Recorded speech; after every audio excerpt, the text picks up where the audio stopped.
My name is Nolan, former CIA agent. Throughout my career, I have built a reputation that can only be achieved with an impeccable record of accomplished missions and cold, calculated decisions. Life forced me to leave behind any trace of humanity and transform orders into my sole purpose. My glory days are in the past, and now I'm just a lonely man, with recognition that doesn't fill the void I allowed to grow inside me. It was the night of August 25th, 1974. I remember that date with frightening precision, as that was when I received the call that would change everything. The clock read 2:45 a.m. when the phone in my room rang, breaking the silence with a shrill ring. I answered without thinking, a reflex conditioned by so many years of training. "Nolan, you need to report to the CIA facility immediately. This is a matter of utmost urgency," said an authoritative voice on the other end of the line. Without asking questions, I hung up and began to prepare. The routine of dressing and arming myself was almost automatic. In less than 15 minutes, I was ready and leaving the house. 2 agents escorted me to the CIA facility. The tension in the air was palpable, and the silence in the vehicle only increased my curiosity and concern. Upon arrival, I was taken directly to the director's office. The man behind the desk watched me with an expression that mixed urgency and seriousness. Without wasting time, he handed me a voluminous dossier. "Nolan, this is what we know so far," he said, pointing to the dossier. I opened it and started reading. The report detailed events that seemed straight out of a work of science fiction. At 1:36 a.m. that day, airborne radars detected an unidentified flying object. After several failed communication attempts, the object disappeared from radar at 1:41 a.m., only to reappear 6 minutes later. A pilot flying in from Ciudad Juarez, Mexico, had issued a Mayday order, describing how a disc-shaped object impacted his right wing, causing him to lose control of the aircraft.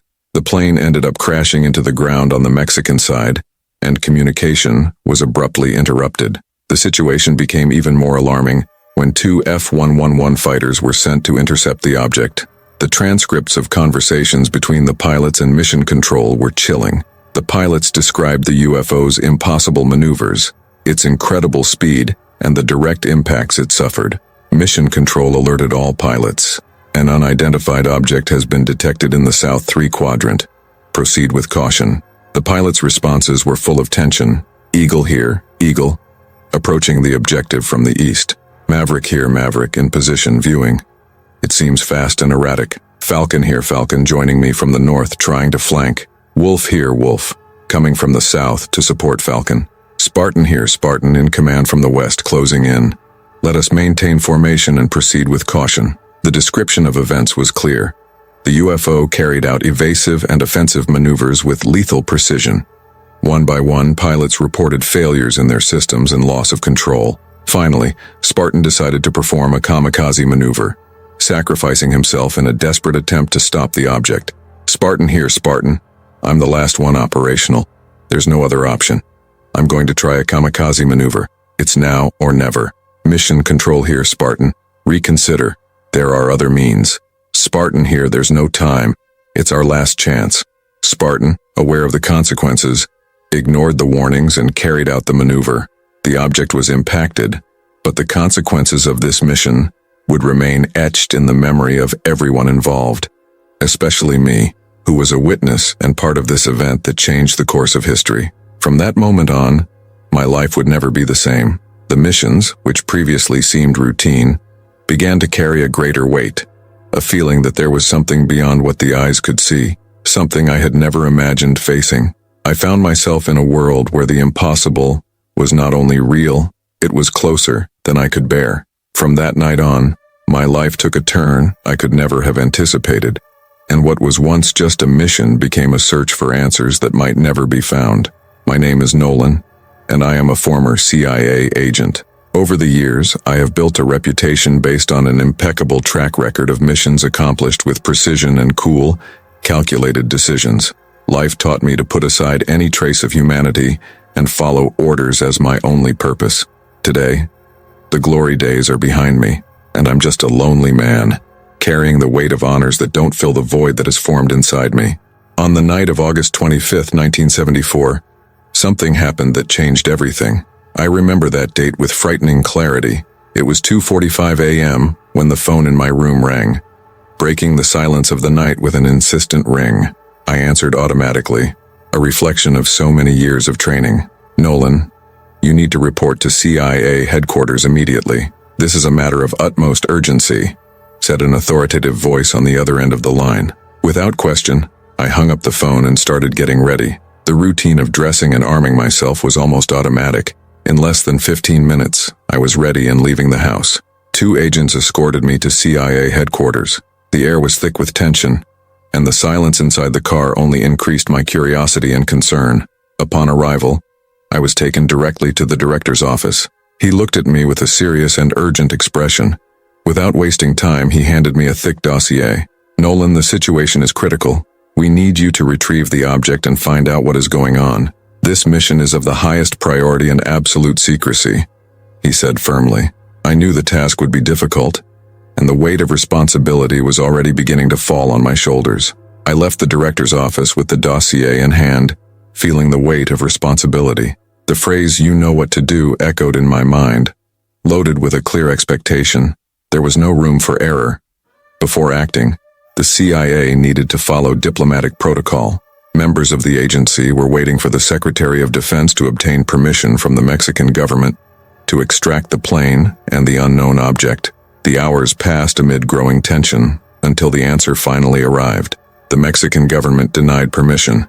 They agreed to return the F-111 without disclosing information, but insisted they would take care of the unknown object. The CIA director was visibly frustrated by the denial and looked at me sternly, aware of what it meant. "Nolan, you know what you need to do," he said with determination. I nodded, responding with the same conviction. "Consider it done." My first goal was to recruit the best team possible. I couldn't afford to rely on just any group of agents. It needed the most qualified. I headed to the Special Operations Center, where the elite SEAL team was training. Despite the hour, I knew they were always ready for any mission. "Commander, I need the best men available now," he said firmly. The commander, a veteran with cold, calculating eyes, nodded and began to gather the agents. Within minutes, I had in front of me a group of men who represented efficiency and lethality. I explained the mission briefly, without going into unnecessary details to avoid distractions that could compromise focus. "We are going to infiltrate Mexican territory to recover an extremely important object. The operation needs to be precise and quick. We cannot make mistakes," he said, looking at each of them.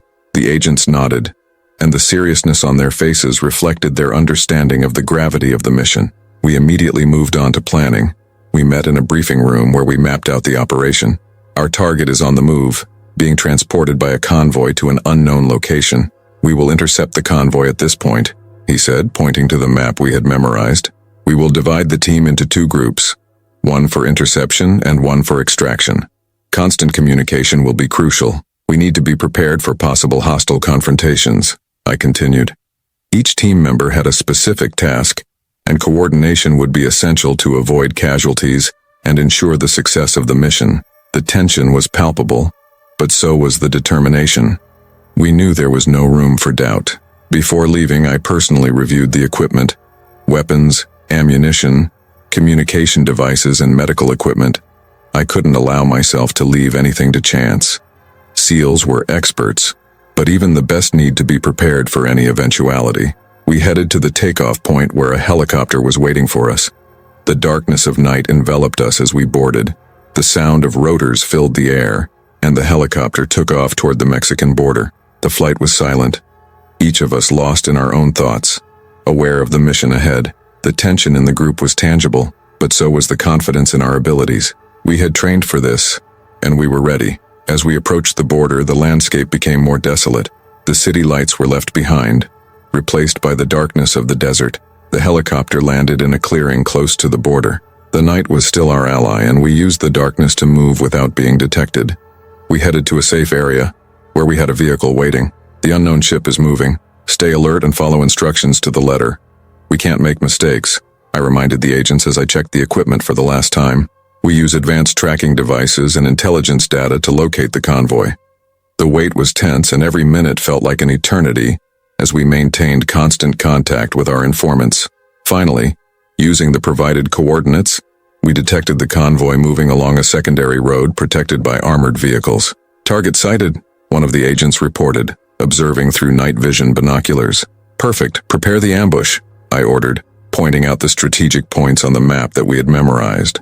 The operation would require precision and coordination, and each movement needed to be calculated to ensure the success of the mission and the recovery of the unknown object. Without attracting more attention than necessary, we split into two groups, positioning ourselves on both sides of the road. The convoy was approaching, and each of us held our position with a mix of adrenaline and calculated calm.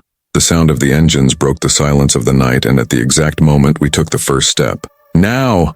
I shouted, and the team acted in perfect synchronization. Controlled explosions rocked the road, bringing the convoy to a screeching halt. The vehicles braked suddenly, and the Mexican soldiers began to react with admirable speed. Within seconds, the crossfire began, filling the darkness with flashes of bullets and explosions. "Cover yourselves!" I ordered, as we moved with precision, firing and advancing cautiously. The first confrontation was brutal. Bullets flew in all directions, and the boom of weapons echoed across the desert. I could see my comrades moving with the lethal efficiency they were known for, but the Mexican soldiers were not lagging behind. The fight was fierce, and every meter gained was won at a high cost. In the midst of the chaos, one of my best men, Johnson, was hit. A shot went through his side and he fell to the ground with a cry of pain.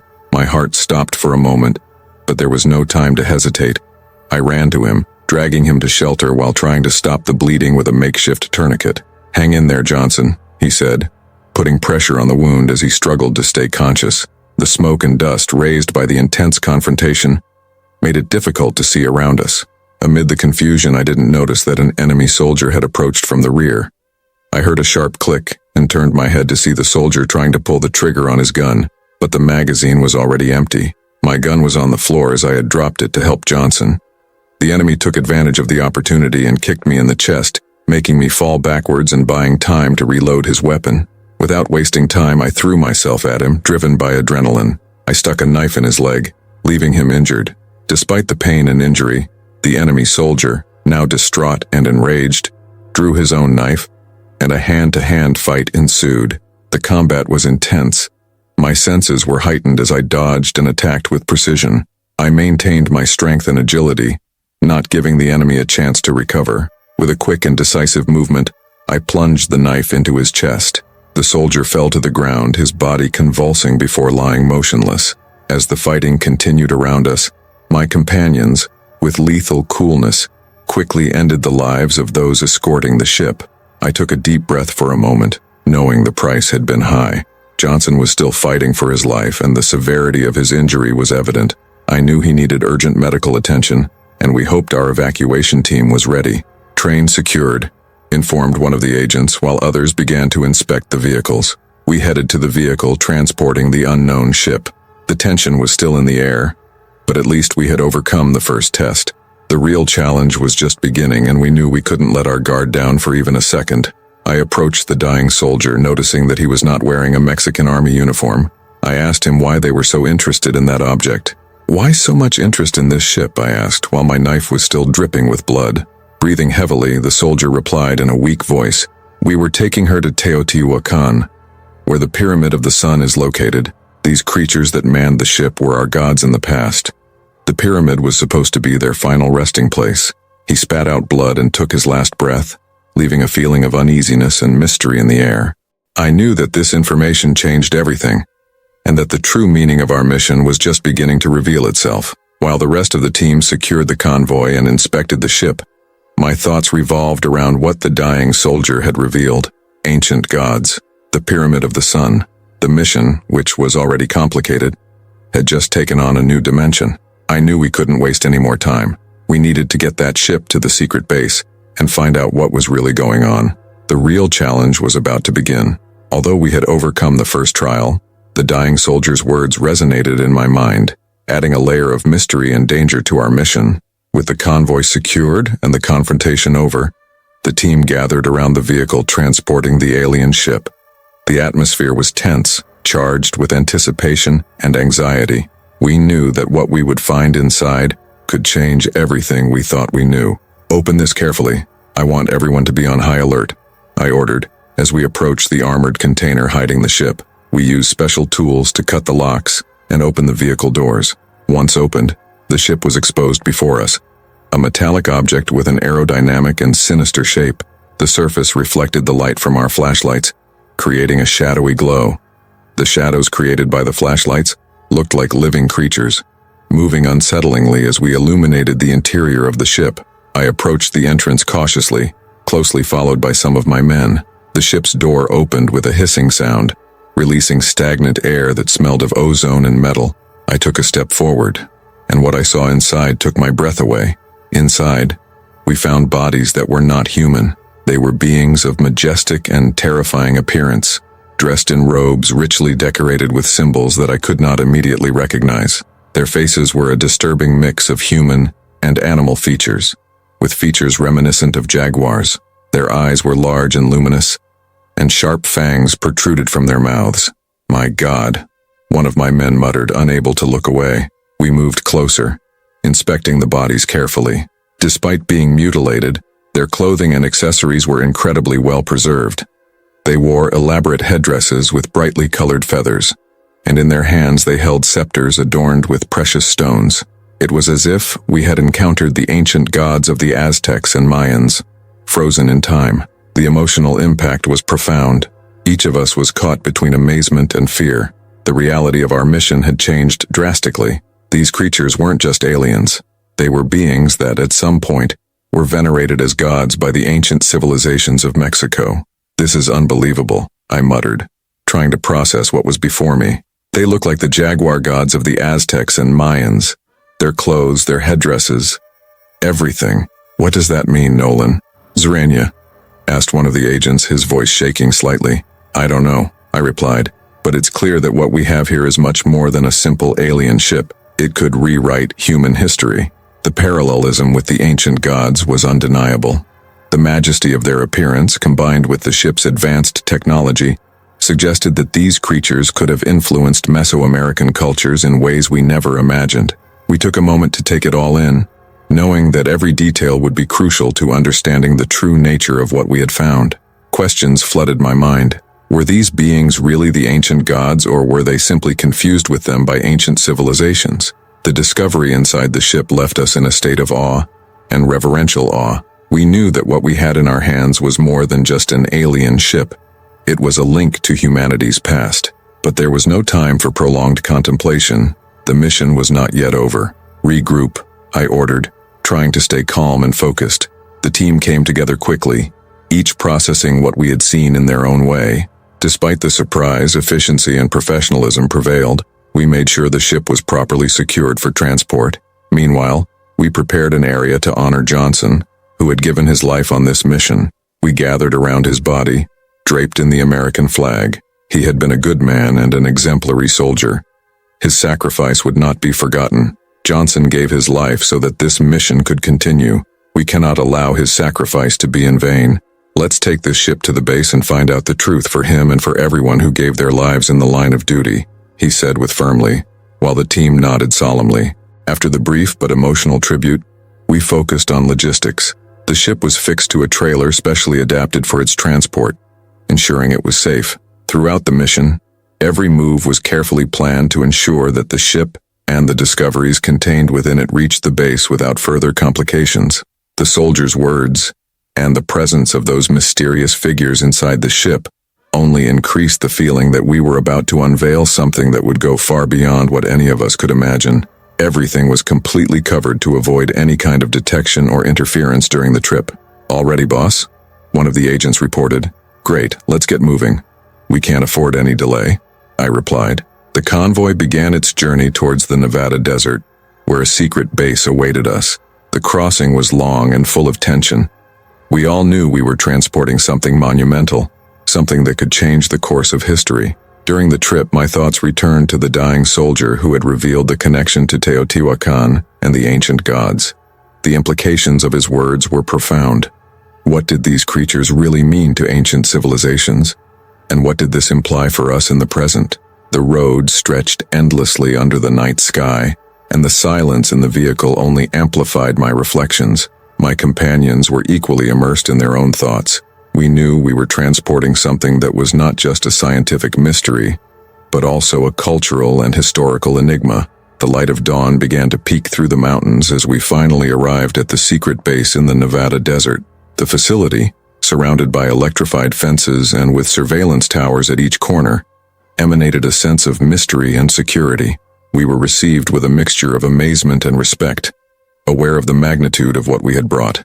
The convoy stopped, and the base gates slowly opened, allowing us entry. Scientists and security officers, dressed in protective suits and equipped with analytical instruments, rushed towards us, ready for the transfer. Proceed with caution. What we are bringing here is more than just a ship, I warned as I supervised the process. The cargo was transferred meticulously. The ship, still covered and well protected, was taken to an underground facility, specially designed for top-secret research. I watched as teams of scientists immediately got to work, documenting every detail and preparing the necessary analyses. The bodies of the creatures, with their majestic robes and terrifying features, were also transported with extreme care. I knew that what was inside that ship could revolutionize our understanding of history and our place in the universe. The scientists murmured among themselves, examining the bodies with a mixture of reverence and fear. With the ship and creatures now safely at base, my team and I were finally able to relax a little. The adrenaline of the mission began to disappear, giving way to deep reflection. Good work, team. What we accomplished today is monumental. Now it's time to let the scientists do their part, he said, knowing that each of us carried the weight of what we had witnessed. I headed to one of the break rooms, needing a moment to process everything.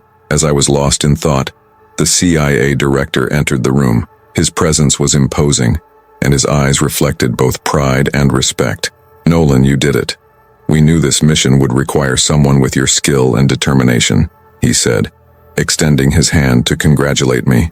Thank you, sir, but this is just the beginning. What we found raises more questions than it answers, I replied, shaking his hand firmly. I know, and that's why your work here isn't done yet. But before we continue, the government wants to thank you personally for your service. Your country owes you a lot, Nolan. The director then handed me a medal, a symbol of recognition for the success of the mission. I felt a mixture of pride and responsibility as I accepted it. I knew that this mission had changed my life forever, and that what we had discovered was just the beginning of a much deeper search. You did an incredible job, Nolan. We're proud of you and your team. Get some rest, because what lies ahead won't be easy, but I know you'll be up to the challenge, the director said, giving me a pat on the shoulder before leaving the room. After the director left the room, I sat silently for a few minutes, holding the medal in my hands. She was heavy, both physically and symbolically. I knew this wasn't just recognition for a successful mission, but a constant reminder that I was just at the beginning of a much larger and more complex journey. Whatever lay ahead would require of me not only physical strength and skill, but also a mental and emotional resilience that I didn't yet know I possessed. As the break room remained enveloped in an almost sepulchral silence, I began to mentally revisit every detail of what had occurred since the start of the mission. Images of the alien bodies, with their majestic robes and faces that defied logical explanation, surfaced repeatedly. It was impossible to ignore the feeling that we had unearthed something far more ancient and powerful than any of us could have imagined. I decided it was time to reconnect with the team. I knew that, like me, they needed to process everything that had happened. I found my men gathered in another room, some talking in hushed tones, others silent, visibly shaken by the events of the last few hours. The mission had left a deep mark on all of us, and now it was my responsibility to ensure that each of us was mentally and physically ready for what came next. "How are you boys?" I asked, entering the room. Everyone looked up, and one of them, Andrews, spoke first. "We're fine, boss, but it's hard to get those images out of your head. What we found was something we never thought we'd see in our entire career." "I understand, Andrews. What we went through out there was beyond what anyone could have anticipated, and I know you're all feeling the weight of it right now. But remember, our work isn't over yet. There are many questions we still need to ask, of answers, and that's why we need to remain firm." Everyone nodded, and I realized that despite their initial shock, they were still determined to do their duty. This was the time to strengthen our unity as a team, because whatever was coming, we would face it together. Then the phone in the room rang, and the tension immediately returned. I answered quickly, and on the other end of the line, a voice that I recognized as one of the base officers spoke urgently. "Nolan, You and your team need to come to the command center immediately. Something is happening at the facility where the ship was taken. I didn't waste time. We're on our way, I replied, and hung up. I looked at the men around me. Come on, we have to go to the command center now. We walked quickly through the base's hallways, our boots echoing on the concrete floor. The secret base, normally so calm and controlled, was now buzzing with activity. Soldiers and scientists passed us with expressions of concern and urgency. We arrived at the command center, where a large screen showed real-time images of the underground facility where the ship and bodies were being examined. What we saw on the screen alarmed us. The room where the scientists were working had been taken over by a strange energy, a kind of pulsating glow emanating from the interior of the ship. The scientists seemed to be in a state of panic, trying to move away from the object that until then was inert. What is happening? I asked the officer in charge, who was watching the screen with wide eyes. We don't know for sure, Nolan. Everything was normal until a few minutes ago, when the ship started emitting this light. We tried to evacuate the team, but it seems they are trapped inside the room. The energy emanating from the ship is blocking all the exits. I looked at the screen, trying to understand what I was seeing. The ship, once a technological enigma, now seemed to be alive in some way. The light it radiated pulsed rhythmically, almost as if it were the heartbeat of a gigantic creature. It was something never seen before, and the danger was palpable. We have to get these people out of there, I said, the urgency in my voice evident. The problem is that we can't even get closer. All attempts to access the room have failed. What's more, Nolan, the energy seems to be expanding. If it continues like this, it could compromise the entire base. The impact of those words was like a blow to the stomach. The situation was quickly spiraling out of control, and I knew we had to act immediately. We need a plan, I declared, trying to remain calm in the face of the growing crisis. As I considered our options, one of the command center technicians approached, carrying with him a device that I recognized as a high-precision scanner. Boss, we've analyzed the energy being emitted from the ship. It's not something we've seen before, but it appears to be of a similar frequency to that found in certain ancient artifacts, like those found at Teotihuacan. Those words hit me hard. The connection between the ship and the ancient gods mentioned by the dying soldier came back to me with unsettling clarity. It wasn't a coincidence. We were dealing with something much bigger than simple alien technology, something that, in some way, was linked to ancient civilizations. So this confirms the connection with the old gods, I muttered, more to myself than to the others. We needed to act cautiously but quickly. The lives of everyone in that room and possibly the entire base depended on it. I called my team to a more isolated corner. We needed to think of a way to contain that energy and save the people trapped in the exam room. We have to figure out a way to neutralize this energy, I began. Maybe if we can find a way to block or reverse the frequency, we can stop the process and give everyone time to get out. Everyone's eyes were fixed on me. The gravity of the situation clearly reflected on their faces. But how, boss? Asked one of the agents, anxiety evident in his voice. Let's use what we know, I replied, trying to maintain confidence. If the energy is related to the artifacts at Teotihuacan, perhaps we can use something similar to neutralize it. We need to access any data or objects we have about these civilizations here at the base. Something should give us a clue. As my team prepared for the task, I turned my attention to the technician who had mentioned the frequency. You said the frequency is similar to that of ancient artifacts. Do you know where we can find something we can use? The technician thought for a moment before responding. There is a small archaeological collection here at the base, with artifacts from several ancient civilizations. There may be something there that we can adapt to try to reverse or neutralize the energy. It was our best chance. Then let's go there, he said, decisively. Guided by the technician, my team and I headed to the collection. The place was a modest room, filled with artifacts, each one more ancient and mysterious than the last. We started searching the place, looking for anything that could help us. An ancient carved stone, marked with symbols that I recognized as similar to those on the robes of the creatures inside the ship, caught my eye. This here, he said, picking up the stone carefully. It seems to be exactly what we're looking for.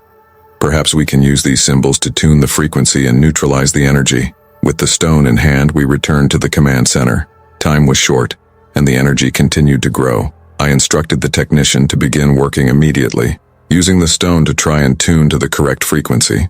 Every second counted, and the tension in the room was almost tangible. As the technician adjusted the equipment, I watched the screen with my heart racing. The energy continued to pulse, but now there was hope. If our theory was correct, we could avoid a disaster. "It's working," the technician finally announced, and a feeling of relief coursed through my body. The frequency was adjusted and the pulsation of energy began to slow down. Little by little, the light began to dim, and the exam room doors opened.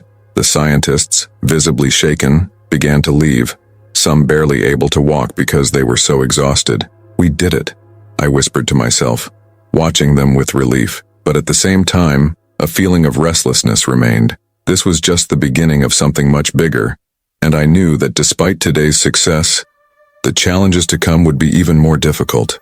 As the scientists walked out of the exam room, I could see the relief on their faces, but also the fear. It was evident that, despite being safe, what they had witnessed would mark them forever. That kind of experience doesn't go away easily. Once everyone was safe, my men and I exchanged silent glances, sharing the same understanding. The danger had passed for now, but it was not yet completely resolved. The technician who had adjusted the frequency approached me, his eyes still wide from the intensity of what had just happened. "Nolan, we've managed to neutralize the energy for now, but we don't know how long this will last. The ship could emit that energy again, and next time it could be much stronger. We need to better understand what we're dealing with." I nodded, knowing he was right. We needed more information, and, for that, it was crucial that we continued studying the ship and the creatures, but now with much more caution. "Let's increase security around the underground facility," I ordered. "No one enters without my authorization, and I want a team to monitor the ship's signals 24 hours a day. If there are any changes, I want to be informed immediately." As security measures were implemented, I turned my attention to the carved stone we had used to neutralize the energy. It was an ancient piece covered in symbols that aligned with those found in Mesoamerican civilizations. It had been the key to preventing the disaster, but it also represented a greater enigma. What was the true connection between these civilizations and the alien ship? I decided it was time to involve more experts. We needed archaeologists and historians who could decipher those symbols and help us understand the true nature of the threat we faced. I contacted CIA Central Command, requesting the immediate presence of the best experts on ancient civilizations. We needed brilliant minds who could put the pieces of this puzzle together. While we waited for experts to arrive, scientists at the base continued to work with extreme caution. The ship was now surrounded by additional layers of security, and the team used the data collected to try to uncover the inner workings of that artifact. I knew that every advance, no matter how small, could give us a crucial advantage. A few hours later, the experts finally arrived. Among them was Dr. Helen Martinez, a renowned archaeologist with extensive experience in Mesoamerican cultures. She was known for her pioneering work at Teotihuacan and studies of the jaguar gods. His presence brought new energy to the group. "Nolan, I've heard a lot about what happened here," she said as she approached. "I believe we are on the brink of a discovery that could change everything we know about human history." I took Dr. Martinez to the archaeological collection, where we had found the carved stone. When she saw the artifact, her eyes widened in surprise and fascination. This is unbelievable," he muttered, as he examined the symbols with reverent care. "These symbols are of a complexity I've never seen before. They appear to be related to the invocation and protection rituals used by the ancient priests of Teotihuacan. But what makes this here, connected to an alien ship, is something that we need to understand." While Dr. Martinez worked on deciphering the symbols, the base remained on high alert. With each report he received, it became clear that the ship's energy remained unstable, although contained. Scientists were focused on unraveling the mystery of how such advanced technology could be linked to rituals and beliefs that were thousands of years old. One evening, while reviewing reports in the command center, I received a call from Dr. Martinez. "Nolan, I need you to come to the collection immediately," she said with an urgency that left no doubt about the importance of what she had discovered. When I arrived, I found her surrounded by old documents and maps spread out on the table. I was cross-referencing the stone symbols with some ancient texts we brought back and found something disturbing. She pointed to an ancient manuscript that described a ritual performed by the priests of Teotihuacan. This text mentions the arrival of beings from the stars, who brought wisdom and power but also destruction. These beings were considered both gods and destroyers. The ritual described here talks about the need to seal these beings to prevent their wrath spread. The symbols on the stone correspond exactly to what is described here. The connection was undeniable, but it raised more questions than it answered. Are you saying that these beings, or whatever they are, were sealed by these priests millennia ago and that now, somehow, we're dealing with them? I asked, trying to process the magnitude of the revelation. That's what it looks like, she replied. But there is more. This manuscript suggests that the key to controlling or destroying these beings lies in something called the Serpent's Heart, an artifact that, according to legend, was buried somewhere beneath the Pyramid of the Sun. If we can find it, this artifact may be our only chance to completely neutralize the ship and whatever is inside it. The search for the Serpent's Heart quickly became our priority. We knew that time was short, as the ship could emit that deadly energy again at any moment. I organized a team to go to Teotihuacan immediately, led by Dr. Martinez and accompanied by experienced members of my unit. The plan was clear: locate the artifact and bring it to the base as quickly as possible. The trip to Mexico was full of tension and expectation. Upon arriving in Teotihuacan, we were greeted by local authorities who had been informed of the mission. Although reluctant, they understood the urgency of the situation and gave us full access to the archaeological area. Under the starry sky, the imposing Pyramid of the Sun rose before us, a silent monument that had kept secrets for millennia. We began excavations immediately, guided by maps and Dr. Martinez's notes. The hours passed slowly as we dug and scanned the ground for any sign of the artifact. The pressure was enormous, and every minute felt like an eternity. Finally, after hours of hard work, one of the diggers shouted, "We found something." Everyone rushed to the location where an ancient chamber had been discovered. In the center of the chamber rested a stone box adorned with the same symbols that had been found in the nave. Carefully, we opened the box, revealing what could only be described as a pulsating jewel, glowing with an inner light that seemed alive. The Serpent's Heart, Dr. Martinez whispered in wonder. This is what we needed. With the artifact in hand, there was no time to waste. We returned to base in the Nevada desert as quickly as possible. The sense of urgency was palpable. We knew this was our best and perhaps only chance to contain the ship's power. When we arrived, the base was on high alert. We went directly to the command center where the scientists were ready to begin the process of integrating the artifact with the system that controlled the ship. As the Serpent Heart was connected, everyone held their breath, hoping it would work. Slowly, the ship's energy began to stabilize. The dangerous pulsar that had threatened the base diminished, until finally the ship's internal light went out, as if it had been put into rest mode. "We did it," said one of the scientists, almost in shock. But I knew that victory, as significant as it was just the beginning of something much bigger. "Maintain vigilance," I ordered. "We need to monitor this constantly, and we need answers. What is this ship? What are these beings, and what else could we be facing?" The mission had been a success, but the mystery was far from solved. Now we had the Serpent's Heart in our possession, but we also had a tremendous responsibility. Whatever was tied to that ship, it was something that could change the course of human history forever, and I knew we couldn't fail. The future of us all depended on it. The days that followed were intense. With the Serpent's Heart now in our possession, scientists began to conduct a series of careful experiments to better understand the alien ship and the beings within it. With each new discovery, more questions than answers arose. The symbols on the stone that had neutralized the ship's energy began to reveal long-lost secrets, but they also indicated that we were dealing with forces far beyond our understanding. The ship, now silent and seemingly inactive, still seemed to pulse with an invisible energy, as if waiting for something to awaken again.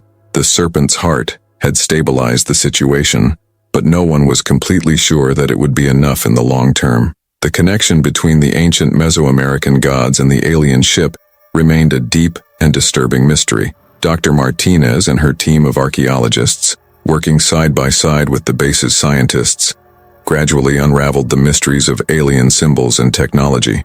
It was evident that these ancient civilizations had had some kind of contact with these beings, a contact that had profoundly influenced their cultures and religions. The question that wouldn't leave my head was, why had these beings, who seemed to have such overwhelming power, been sealed or put to sleep? What was the real threat they posed? While these questions remained unanswered, tension within the base grew. My team and I maintained constant vigilance, prepared for any eventuality. What once seemed like the end of a successful mission now appeared to be the beginning of something much bigger and potentially more dangerous. The feeling that we were tampering with forces beyond our control was overwhelming. One night, as I was reviewing reports and thinking about how to proceed, the CIA director re-entered the room where I was. He looked more serious than ever. "Nolan," he began, his voice thick with concern, "what you have discovered here is something that could change the course of human history. The government is aware of this and wants you to know that from now on, everything, what happens on this base is under the highest level of secrecy. But we also know we can't do it alone." I remained silent, absorbing his words. He continued, "We need your leadership and your team to continue investigating, but we also need to start preparing the world for what may come. This is no longer a simple military mission. This has become a matter of the survival of our species." I nodded slowly, understanding the magnitude of what was being asked.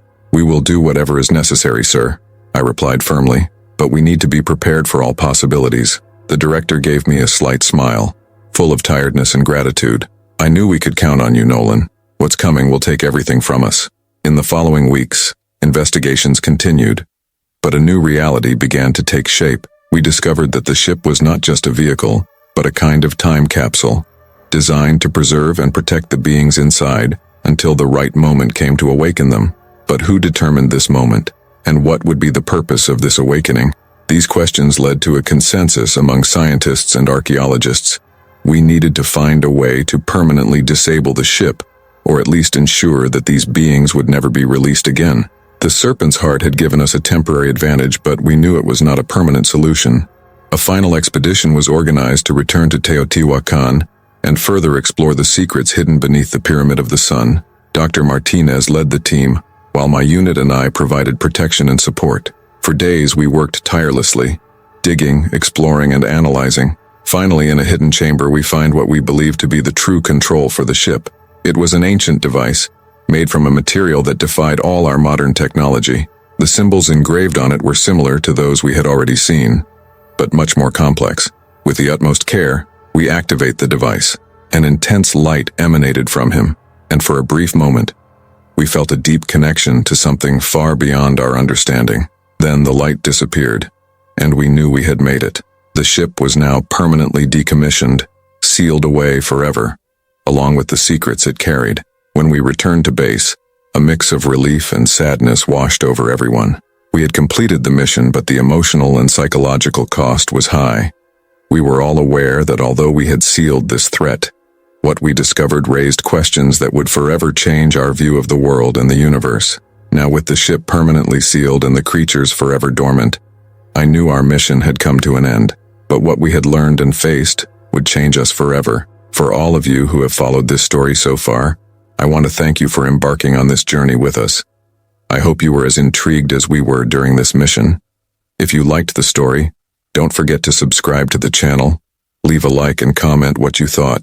We'd like to know what you learned from this narrative and what your theories are about what could happen next. Your comments and opinions are extremely valuable to us. Stay tuned for more intense, exciting, and mystery-filled stories. Until the next adventure.